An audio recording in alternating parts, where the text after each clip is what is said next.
Bienvenue, voyageurs, sur le lieu de la légendaire bataille de Marathon.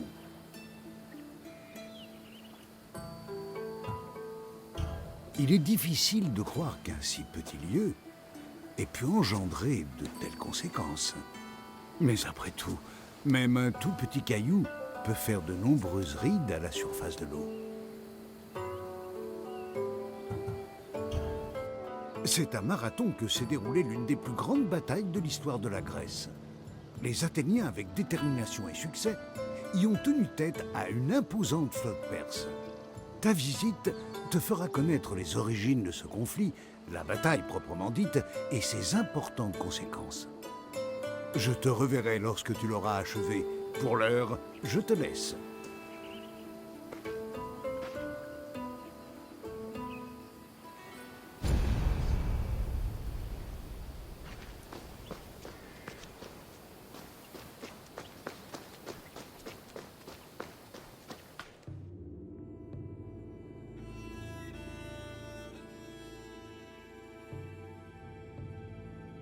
En 490 avant l'ère commune, 600 trirèmes perses abordèrent la Grève à 35 km au nord d'Athènes.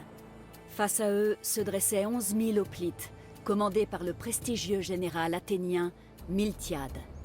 Les forces perses étaient environ 5 fois plus nombreuses. Mais les Grecs parvinrent à repousser les envahisseurs. La bataille de Marathon constitua un tournant des guerres médiques, et la victoire athénienne fut célébrée pendant de nombreuses années.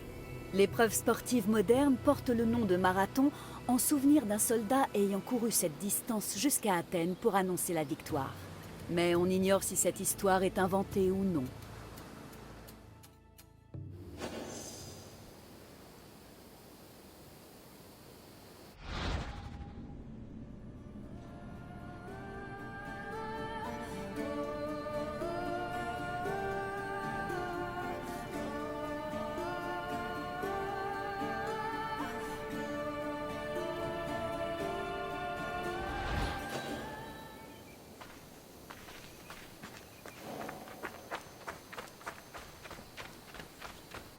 L'une des raisons pour lesquelles les Perses voulaient envahir la Grèce était ses riches mines d'argent. En moins 545, leur victoire sur Crésus, roi de Lydie, les rapprocha de cet objectif. Cette victoire contraignit certaines populations grecques d'Asie mineure à se rendre et offrit aux Perses une solide tête de pont en vue d'une invasion plus large. Au tout début du 5e siècle avant notre ère, la cité de Milet se révolta contre ses dirigeants perses.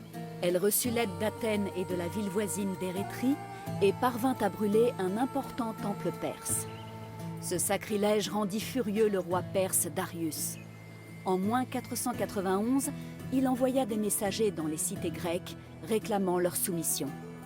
Athènes et Sparte exécutèrent ces messagers, ce qui poussa Darius à l'invasion.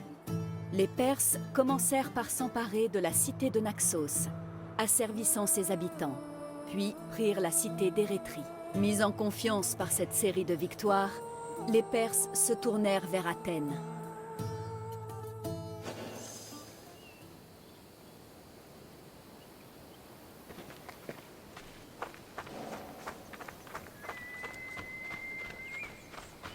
Les Grecs furent surpris par la férocité des attaques perses. Face à l'invasion qui s'annonçait, Athènes se vit contrainte de requérir l'aide d'autres cités. De manière assez inattendue, elle demanda l'appui de Sparte, connue pour avoir la plus puissante armée de Grèce. Les Spartiates acceptèrent, mais ne purent envoyer de renfort à temps en raison de la fête religieuse d'Apollon Carnéios, qui les empêchait de quitter leur cité avant la pleine lune. La seule aide qui parvint aux Athéniens fut celle de la petite cité béotienne de Platée, qui dépêcha 1 millier d'hoplites. Ce fut la première fois dans l'histoire des Grecs que toute leur civilisation était attaquée par un envahisseur extérieur. Bien qu'ayant une langue et des religions communes, les cités-États grecques s'affrontaient souvent entre elles. L'invasion perse leur fit comprendre la nécessité d'une action commune pour assurer leur survie.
Initialement, la flotte perse comptait débarquer au port de Phalère.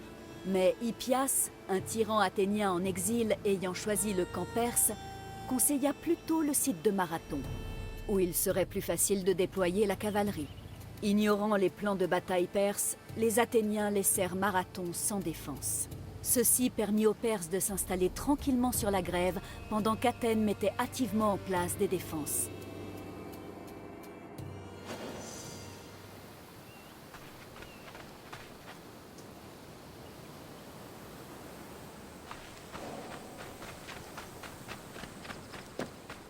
L'écrasante supériorité numérique des Perses contraignit les Athéniens à imaginer une stratégie défensive originale. La cité envoya 10 000 hoplites, appuyés par les 1000 hommes de Platée, sur une éminence surplombant le campement perse. Une fois en place, les Athéniens durent choisir entre attendre l'attaque perse et frapper en premier.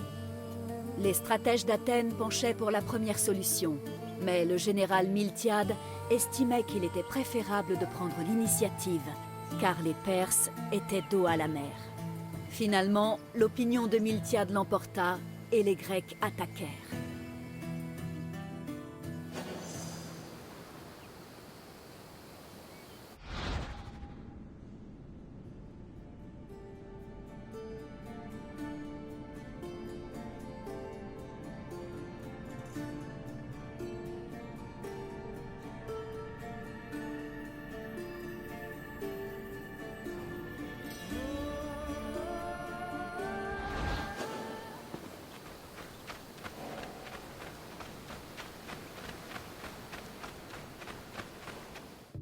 Si l'on en croit Hérodote, les forces grecques chargèrent, sans archers ni cavaliers.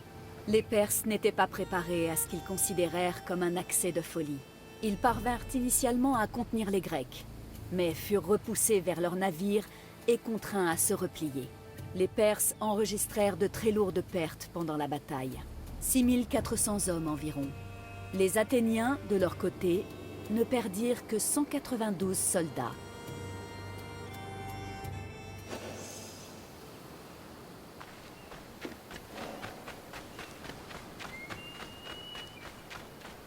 La victoire de Marathon fut considérée comme un miracle.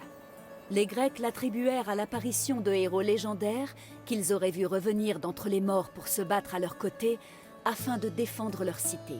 Ainsi, plusieurs Athéniens jurèrent avoir vu le mythique roi Thésée prendre les armes à Marathon, une scène qui fut ensuite dépeinte à l'agora d'Athènes. De même, des hoplites affirmèrent avoir vu Héraclès à Marathon, revêtu de sa peau de lion et maniant un gourdin. La supposée apparition de ces héros contribua au statut légendaire qu'acquit la bataille de Marathon auprès des populations grecques.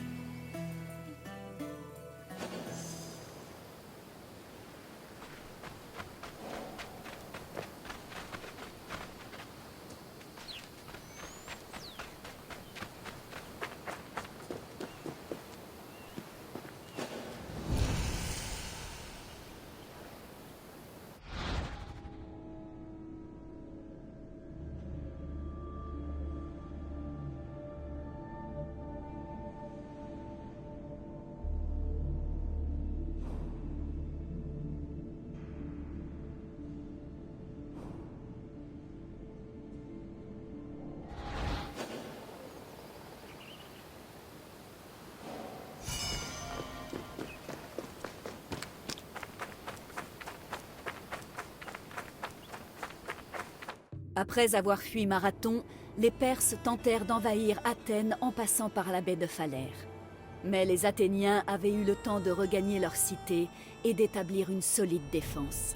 Craignant de nouvelles pertes, l'amiral perse abandonna ses velléités d'attaque et les Perses retournèrent vers leur empire. Darius était furieux de l'échec de cette campagne et décida de chercher vengeance au moyen d'une expédition de représailles terrestres et navales. De son côté, à contre-cœur, Sparte félicita Athènes pour sa victoire.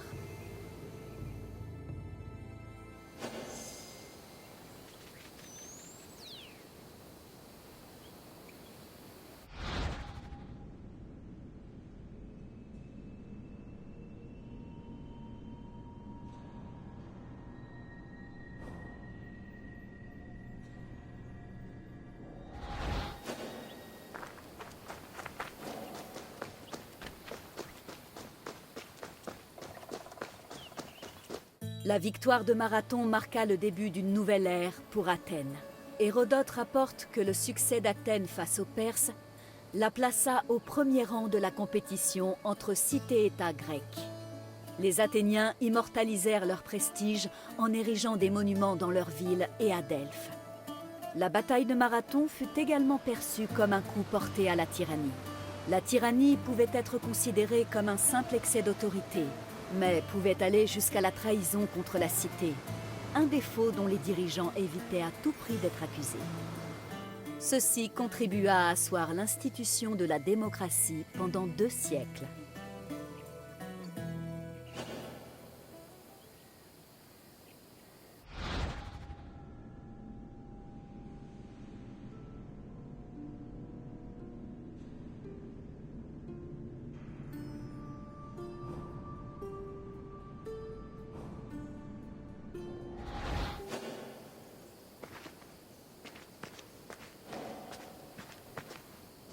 J'espère que tu as apprécié ta découverte de la bataille de Marathon.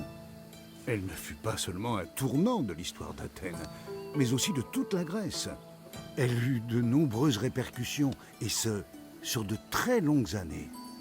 Y a-t-il autre chose que tu aimerais faire? Adieu, voyageur. J'espère te revoir bientôt.